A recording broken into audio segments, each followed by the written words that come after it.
আসসালামু আলাইকুম ভিউয়ার্স, সবাই কেমন আছেন?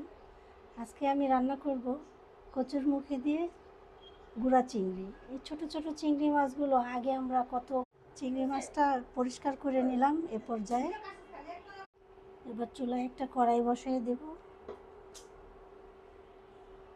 একটু তেল ঢেলে নেব। পরিমাণ মতো তেল খাওয়া ভালো, অতিরিক্ত তেল মানুষের। পর্যায়ে আমি একটু আদা রসুন বাটা অ্যাড করে নেব, বেশি দেব না, পরিমাণ মতো।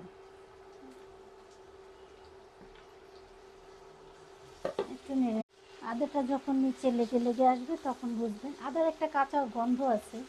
এই কাঁচা গন্ধটা চলে গেলে একটু পানি অ্যাড করে তারপরে গুঁড়ো মশলা দিতে হয়। না, একটু গুঁড়ো মশলা অ্যাড করে নেব। হাফ চা চামচ হলুদ, 1 চামচ দেবো গুঁড়ো মরিচ।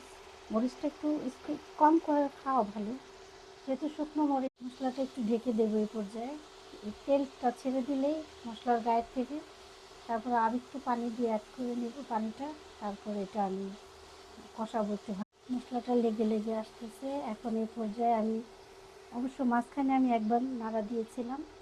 এখন এই পর্যায়ে আমি আরেকটু পানি অ্যাড করে নেব।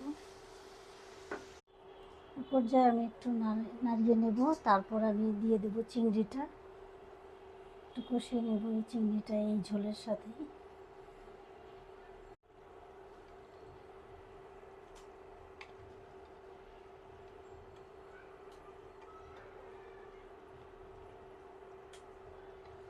এই পর্যায়ে একটু নাড়িয়ে নেব। এটা যখন মশলাটা একদম মাখা মাখা হয়ে যাবে তারপর আমি কচুরমুখী দিয়ে আর একটু কষিয়ে নেব। তারপর কচুরমুখিটা আমি দেওয়ার পরে একবার ঢাকনা দিয়ে ঢেকে রেখেছিলাম। 2 মিনিট পরে আমি একটু নাড়িয়ে নিলাম। একটু ভালো মতো কষিয়ে নিলে এবার আমি একটু নাড়াচাড়া দিয়ে ঝোলের পানিটা দিয়ে দেব। সামান্য ঝোল রাখবো, একটুও থাকবে না তা না, প্রায় 5 মিনিট। এবার ঝোলের পানি দিয়ে আমি 1 কাপ পানি দিয়েছি, যেটা 250 মিলির একটা কাপ। তো আমি এখন ঝোলের পানিটা দিয়ে ঢেকে দেব।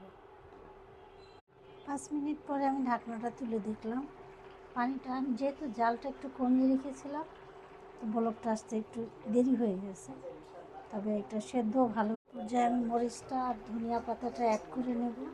আমার তরকারিটা প্রায় হয়ে গেছে। এবার আমি কিছু কাঁচামরিচ দিয়ে দেবো, সাথে ধনিয়া পাতা দিয়ে দেবো। ব্যাস হয়ে গেল আমার চিংড়ি আর কচুরমুখির সুন্দর একটি তরকারি। অল্প মশলা, অল্প তেলে এইভাবে রান্না করে খেয়ে দেখবেন।